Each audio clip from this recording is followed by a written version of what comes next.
శృతిలయ ఏదో కోల్పోయినట్టు దిగులుగా మూడీగా కనిపిస్తుంటే సీతారత్నం కూతుర్ని అడిగింది. ఏంటమ్మా అలా ఉన్నా? మా ఆఫీసులో నా పక్క సీట్లో పనిచేసే కొలీగ్ శకుంతలను చంపేశారమ్మా, చెప్పింది శృతిలయ. చంపేశారా? ఎవరు? ఇంకెవరు? అత్తా ఆడబిడ్డలు, గయ్యాళి ముండలు. 10 లక్షల కట్నం ఇచ్చి పెళ్లి చేశారు. నెల నెల జీతం తెస్తుంది. చాలదా? శకుంతల వాళ్ళ నాన్న గవర్నమెంట్ ఆఫీసర్గా పనిచేసి రిటైరయ్యాడు. ఆయనకొచ్చిన రిటైర్మెంట్ తాలూకు డబ్బులో భాగం తెమ్మని పుట్టింటికి తరిమింది అత్త. ఆయన ససేమిరా అన్నాడు. గృహహింస కింద పోలీస్ కంప్లైంట్ ఇచ్చి కేసు పెట్టించి జైలుకి పంపిస్తానన్నాడు. ఓకే. అది మనసులో పెట్టుకుని అత్త ఆడబిడ్డలు కలిసి గ్యాస్ లీక్ చేసి చంపేశారమ్మా. ఇప్పుడు ప్రమాదం జరిగిందని ఏడుస్తున్నారు.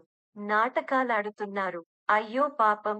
చిన్న వయసులోనే నూరేళ్లు నిండాయా అని సీతారత్నం సానుభూతి చూపించింది.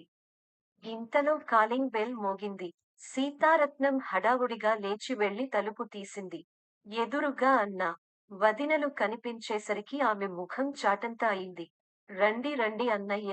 బాగున్నావా వదినా? ఫోన్ చెయ్యకుండా సడన్గా వచ్చేశారే. రండి అంటూ వారిని ఆహ్వానించింది. సర్ప్రైజ్ చేద్దామని అని పకపక నవ్వాడు మోహన్ రావు. ఎక్కడా మా కోడలు?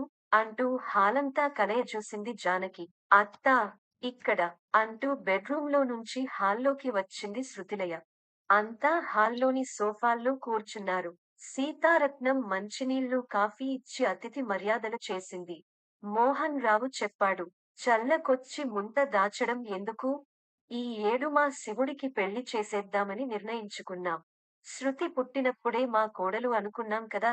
వచ్చే శనివారం మంచి రోజు. నిశ్చితార్థం చేసుకుందాం. మేనమామ మాటలు వింటున్న శృతిలయ ముఖంలో రంగులు మారాయి.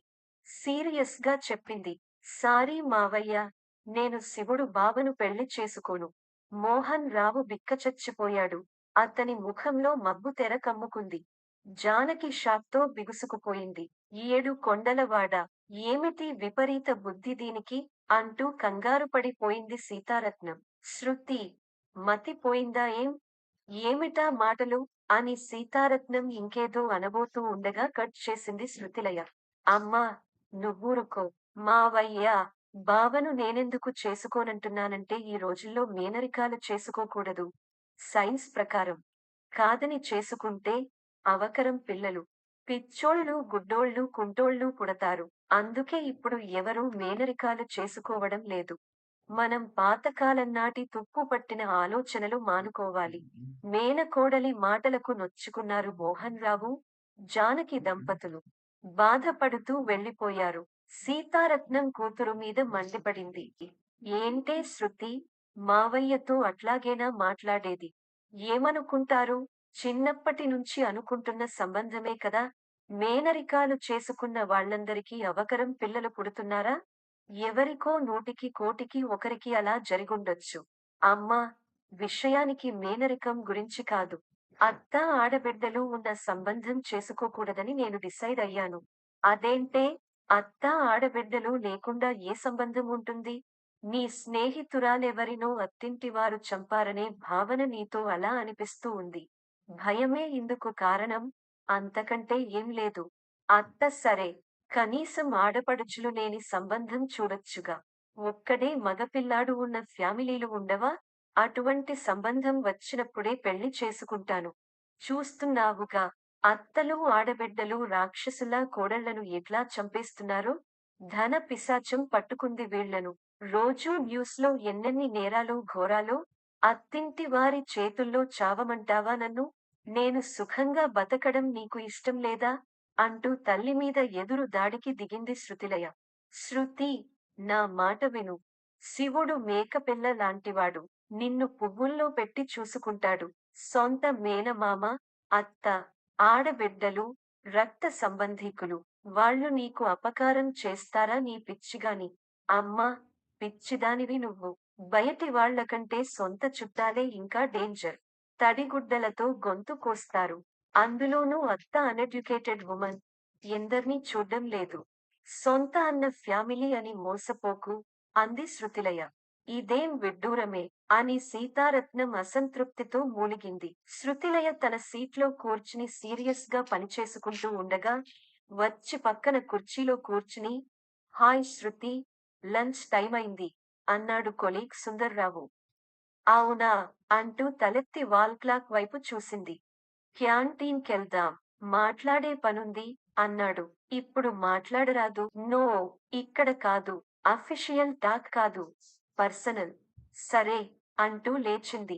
ఇద్దరూ క్యాంటీన్‌కెళ్లారు. సుందర్రావు కేక్, సమోసాలు తెచ్చాడు. అవి తిన్న తర్వాత కాఫీలు తెచ్చాడు. ఏంటి సుందర్రావ్, ఏదో మాట్లాడాలన్నావ్? అడిగింది శృతిలయ. సుందర్రావు గొంతు సవరించుకుని చెప్పాడు. శృతి, నువ్వంటే నాకు చాలా ఇష్టం. వన్ సైడ్ లవ్ అనుకో. నాకు మొహమాటం ఎక్కువ. ఇంతకాలం చెప్పలేకపోయాను. పూర్వ జన్మల బంధం ఏమో అన్నట్టు ఒకే ఆఫీసులో చేరాం. ఇద్దరి ప్రొఫెషన్ ఒకటే. మనం మ్యారేజ్ చేసుకుంటే మన ఫ్యూచర్ అద్భుతంగా ఉంటుందని నా అభిప్రాయం. నీకు అమ్మ ఉందా సుందర్రావ్? అడిగింది శృతిలయ. నాది చిన్న వయసే కదా. అమ్మ లేకపోవడం ఏమిటి? నిక్షేపంగా ఉంది మా అమ్మ. అక్క చెల్లెళ్ళున్నారా? ఉన్నారు. ఇద్దరు అక్కలు ఒక చెల్లెలు. సారీ సుందర్రావ్. అత్తా, ఆడబిడ్డలున్న సంబంధం చేసుకోకూడదని నేను డిసైడ్ అయ్యాను. అదేంటి? అన్నాడు. సుందర్రావు ముఖం వెలవెలబోయింది. నిరాశపడ్డాడు. నో డిస్కషన్ ప్లీజ్ అంటూ లేచింది శృతిలయ. పెద్ద షాక్ తిన్నట్టయిన సుందర్రావు క్యాంటీన్‌లోనే సీటుకి అతుక్కుపోయాడు. శృతిలయ అత్త ఆడబిడ్డలున్న సంబంధం చేసుకోనని మొండిపట్టు పట్టిందనే విషయానికి ఆఫీసులో వైరలయింది. ఇదేం విడ్డూరం అని ముక్కు మీద వేలేసుకున్నారందరూ. ఇక దీనికి పెళ్ళయ్యే రాత లేదు అని ఆమె భవిష్యత్తు మాయా దర్పణంలో చూస్తున్నట్టే చెప్పారు కొందరు. అత్త ఆడబిడ్డలు లేకుండా ఒంటికాయ సొంటి కొమ్ము లాంటోడు దొరుకుతాడా? ఏ దిక్కులేని సంబంధమూ చూడాలి దీనికి. ఎవరెన్ని కామెంట్లు చేస్తున్నా ఆమె తోటి లేడీ ఎంప్లాయీస్ మాత్రం శషభిషలు లేకుండా కుండబద్దలు కొట్టినట్టు అత్త ఆడబిడ్డలున్న సంబంధాలను బాయ్కాట్ చేసిన శృతిలయను బాహాటంగా మెచ్చుకోసాగారు. దీనికి పెళ్ళెప్పుడవుద్దో? కాళ్ళ దగ్గరకొచ్చిన సంబంధాలను ఎడం కాలుతో తన్నేస్తోంది. నా బెంగంతా దీని పెళ్లి గురించే. ఏవైనా పూజలో అభిషేకాలో హోమాలో చేయిస్తేనన్నా దీని మనసు మారుతుందేమో అని భర్త రామ్మూర్తితో మొత్తుకుంటోంది సీతారత్నం. ఎవరెంత ఏడ్చి మొత్తుకున్నా తన అభిప్రాయం మార్చుకునే ప్రసక్తి లేదని స్పష్టం చేసింది శృతిలయ. కూతురు మొండి పట్టుదలను తలచుకుంటూ బరువెక్కిన మనసుతో ఉన్న సీతారత్నాన్ని భర్త రామ్మూర్తి ఓదార్చాడు. కక్కుచ్చినా కళ్యాణం వచ్చినా ఆగవన్నారు. అయినా పెళ్ళిళ్ళు స్వర్గంలో నిర్ణయమవుతాయంటారు. దానికి మొగుడు ఎక్కడో పుట్టే ఉంటాడు. దేనికైనా టైం రావాలి. వచ్చినప్పుడు అదే అవుతుంది. ఇప్పుడు అమ్మాయి పెళ్లి విషయానికి పీటముడి పడినట్టనిపించినా ఏదో ఒక రోజున సాఫీగా పరిష్కారమవుతుంది. దిగులు పడకు. బాగున్నదండి మీరు చెప్పేది. అట్లాగని ఊరుకుంటామా? మన ప్రయత్నం మనం చెయ్యాలి గదా అంది సీతారత్నం. కూతురు పెళ్లి జిగటగా మొదలై బిగుసుకుపోతున్నదని ఆమెకు ఆందోళనగా ఉంది. మనమేం చేస్తాం? అయినా నువ్వెందుకు భయపడుతున్నావు? మగ పిల్లాడైతే పెళ్లి కాదేమో. ముదిరిపోతున్నాడు. నెత్తిమీద వెంట్రుకలు ఊడిపోయి బట్టతల వస్తోంది అని భయపడాలి.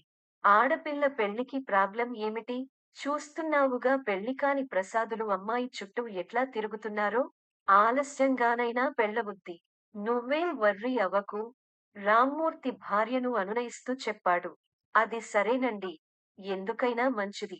మనవాళ్ల మ్యారేజ్ బ్యూరోలో రిజిస్ట్రేషన్ చేయించండి. ఫ్రీ రిజిస్ట్రేషనట. సరే, సరే అన్నాడు రామ్మూర్తి. మ్యారేజ్ బ్యూరోలో రిజిస్ట్రేషన్ చేయించినా వరుడికి అమ్మ అక్క చెల్లెళ్ళు ఉండకూడదనే కండిషన్ వల్ల చాలా రోజులు ఏ సంబంధమూ రాలేదు. కానీ రామ్మూర్తి నమ్మినట్టే ఓ మంచి ముహూర్తంలో శృతిలయకు కళ్యాణ ఘడియ వచ్చేసింది. ఒకరోజు ఆమె బాస్ రమ్మని కబురు చేస్తే వెళ్ళింది. Shruti, meet mister Vinod. మా బావగారి కంపెనీ రామ్దేవ్ కన్స్ట్రక్షన్స్ లో జూనియర్ ఇంజనీర్. అనాథాశ్రమంలో పెరిగాడు. No mother, no sisters. నీకు సూటబుల్ మ్యాచ్ అన్నాడు. వినోద్ హాయ్ శృతిలయ గారు అంటూ పలకరించాడు. అతను సన్నగా పొడుగ్గా మంచి కళగల ముఖంతో చూడ్డానికి అందంగా కనిపించాడు. శృతిలయ గ్రీన్ సిగ్నల్ ఇచ్చింది. తర్వాత శృతిలయకు వినోద్‌కి పెళ్లయింది. కొత్త దంపతులు కాపురం పెట్టారు. శృతిలయ గర్భవతి అయింది. పుట్టింటివారు ఘనంగా సీమంతం చేశారు. డెలివరీకి ఆమె పుట్టింట్లో ఉన్నప్పుడు ఒక అనూహ్య సంఘటన జరిగి ఆమెను కలవరపెట్టింది. రామ్‌దేవ్ కన్‌స్ట్రక్షన్స్ కంపెనీకి పని మీద వచ్చిన ధర్మరాజు, అక్కడ వినోద్ తన పోలికలతో జిరాక్స్ కాపీలా ఉండటం చూసి ఆశ్చర్యపోయాడు. తీగలాగితే డొంక కదిలింది. అనాథాశ్రమంలో రికార్డులు పరిశీలిస్తే అసలు సంగతి తేలింది. వినోద్‌కి మూడేళ్లున్నప్పుడు తల్లిదండ్రులతో కాకినాడ సముద్ర తీరంలో కార్తీక మాసం స్నానాలకు వెళ్ళినప్పుడు తప్పిపోయాడు. వినోద్‌ని వీరయ్య అనే వ్యక్తి హైదరాబాద్ తీసుకెళ్లి పెంచుకుంటుండగా, అతని భార్య చనిపోయింది. దాంతో పెంచడం కష్టమై అనాథాశ్రమంలో చేర్పించాడు. ఆ పిల్లాడే వినోద్. ధర్మరాజు కొడుకు. వినోద్‌కి పరమానందంగా, ఏనుగు ఎక్కినంత సంబరంగా ఉంది. అతనికిప్పుడు తల్లిదండ్రులతో పాటు అక్కా చెల్లి కూడా దొరికారు. వినోద్ ఇల్లు ఖాళీ చేసి తల్లిదండ్రుల దగ్గరకు వెళ్ళిపోయాడు. ఇక్కడ పుట్టింట్లో ఉన్న శృతిలయకు మండిపోయింది. వినోద్‌కి ఫోన్ చేసి ఇల్లు ఖాళీ చేసి వెళ్ళిపోవడం ఏంటని నిలదీసింది. శృతి, అర్థం చేసుకో. అనాథగా పెరిగాను. ఇప్పుడు అదృష్టవశాత్తు అమ్మానాన్న అక్కా చెల్లి దొరికారు. నాకు ఒక కుటుంబం ఏర్పడింది. ఇక నుంచి ప్రతి క్షణం నేను నా కుటుంబంతో గడుపుతాను. డెలివరీ అయిన తర్వాత నువ్వు కూడా ఇక్కడికే వస్తావు. ఇంకేంటి ప్రాబ్లం? అన్నాడు వినోద్. ప్రాబ్లమే. నేను అత్తా ఆడబిడ్డలున్న ఇంట్లో కాపురం చెయ్యను అంది. అది నీ హెడ్డేక్ అన్నాడు వినోద్. శృతిలయ పెద్ద గొడవ చేసింది. వినోద్‌కి విడాకులు ఇస్తానని ఎగిరిపడింది. చుట్టాలు పక్కాలు చీవాట్లు పెట్టారు. బాస్ ఆమె దగ్గరికి వచ్చి బుద్ధి చెప్పాడు. బ్రెయిన్ వాష్ చేశాడు. డెలివరీ అయ్యాక గత్యంతరం లేని పరిస్థితుల్లో అత్త ఆడబిడ్డలున్న ఇంటికి కాపురానికి వెళ్ళింది శృతిలయ. అంతే కదా! విధి ఆడించే వింత నాటకంలో పావులే కదా ఎవరైనా!